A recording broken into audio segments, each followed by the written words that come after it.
En esta sección del curso te voy a mostrar cómo utilizar la propiedad PositionAbsolute.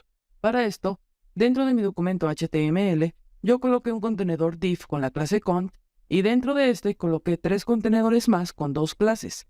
La clase cont_forma para darles a todos la forma de cuadrado que vemos en el navegador y una segunda clase para poder trabajar con ellos de manera independiente. Bien, en mi hoja de estilos, al contenedor principal le coloqué un borde para poder apreciar hasta dónde abarca el contenedor, un ancho de 400 píxeles y por último, coloqué un margen de 20 píxeles que afecta la parte superior y la parte inferior y un auto a los lados para que se centre. En la regla cont_forma, coloqué un alto y un ancho para formar los cuadrados que vemos en el navegador y por último, coloqué una regla para cada uno de los contenedores para poder aplicarles un color de fondo de manera independiente. Bien, ahora, al último contenedor, que es el de color morado, le voy a colocar la propiedad PositionAbsolute. Y si guardo mi documento, esto es lo que pasa.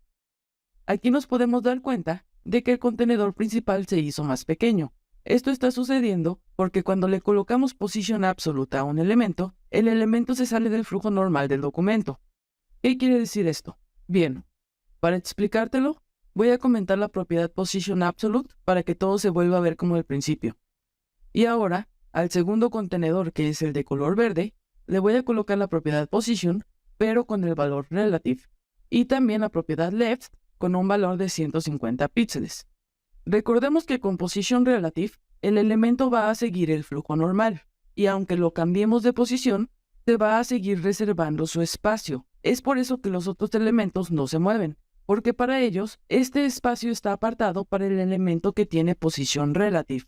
Ahora, cuando utilizamos PositionAbsolute, esto no sucede, ya que como se sale del flujo normal, entonces para los otros elementos es como si ese elemento ya no existiera. Eso quiere decir que no mantiene su espacio reservado.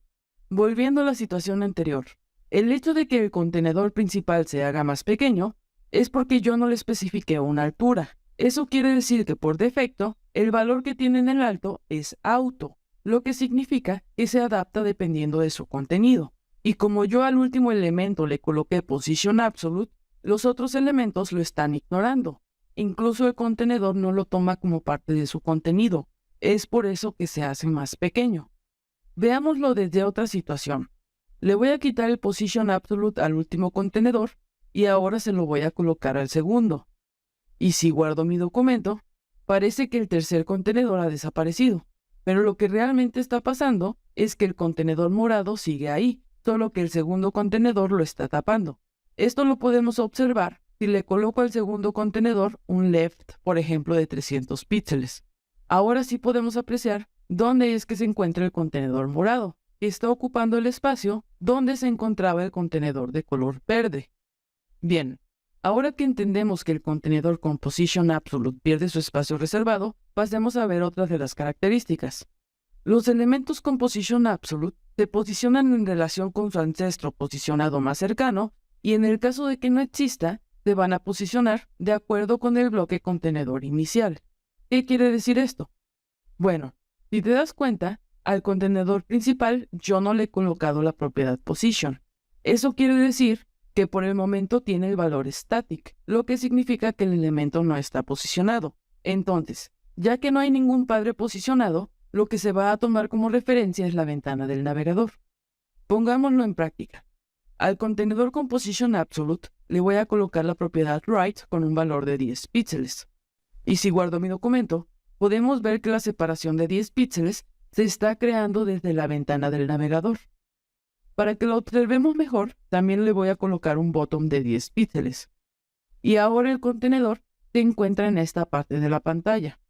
El contenedor está tomando como referencia el borde del navegador, que es este. Y desde aquí se está separando 10 píxeles del lado derecho y 10 píxeles desde la parte de abajo. Como lo comenté, esto sucede porque aún no tenemos ningún ancestro posicionado.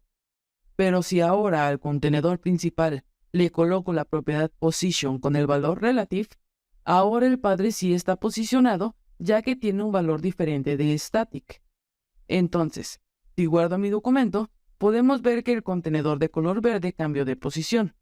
Recordemos que los elementos con PositionAbsolute únicamente van a tomar como referencia la ventana del navegador cuando no hay un ancestro que esté posicionado. Pero en este caso, como el contenedor principal ya se encuentra posicionado, entonces este es el que se toma como referencia. El segundo contenedor sigue teniendo los 10 píxeles de separación en el lado derecho y en la parte de abajo, pero ahora la separación va desde el contenedor principal y no desde la ventana.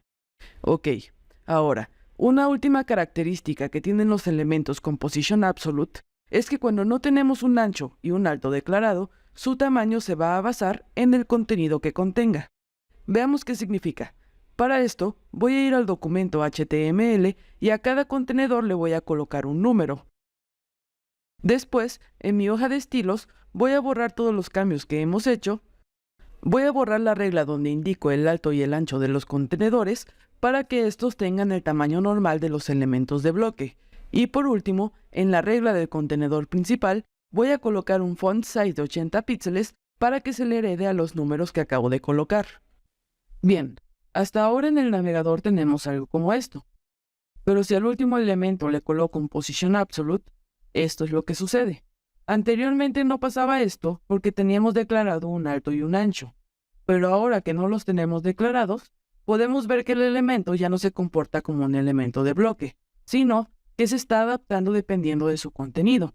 Y si te das cuenta, ese comportamiento puede ser similar a colocarle al elemento un display inline block, pero no debemos de confundir estas propiedades, ya que con el display inline block podemos hacer que un elemento se muestre en línea con otros elementos, pero con position absolute estamos colocando un elemento en una posición específica. Lo que sí podemos considerar, al igual que con el display inline block, es que a los elementos con position absolute también se les puede declarar las medidas, y esto también aplica en los elementos de línea como los enlaces. Por ejemplo, le voy a quitar el position absolute al contenedor y ahora en mi documento HTML voy a colocar un enlace dentro del contenedor principal. Y si te das cuenta, en el navegador se ve de esta manera. Ahora, voy a ir a mi hoja de estilos y con el selector de tipo voy a crear una regla que afecte a este enlace. Aquí voy a colocar la propiedad position con el valor absolute y si guardo mi documento, en el navegador podemos ver que tenemos el mismo comportamiento y el enlace se sale del flujo normal del documento. Pero no solo eso, sino que ahora también le podemos aplicar medidas a este enlace. Le voy a colocar un color de fondo para que podamos observar hasta dónde abarca el contenedor en este momento. Y ahora le voy a colocar las medidas. Por ejemplo, un alto de 300 píxeles y un ancho de 300 píxeles también. Y si te das cuenta, te están aplicando estas medidas y no fue necesario colocar la propiedad display para poder hacerlo. Bien, eso fue todo por el video de hoy. Si tienes alguna duda ya sabes que me la puedes dejar en los comentarios. Soy Ale y nos vemos en la próxima sección del curso.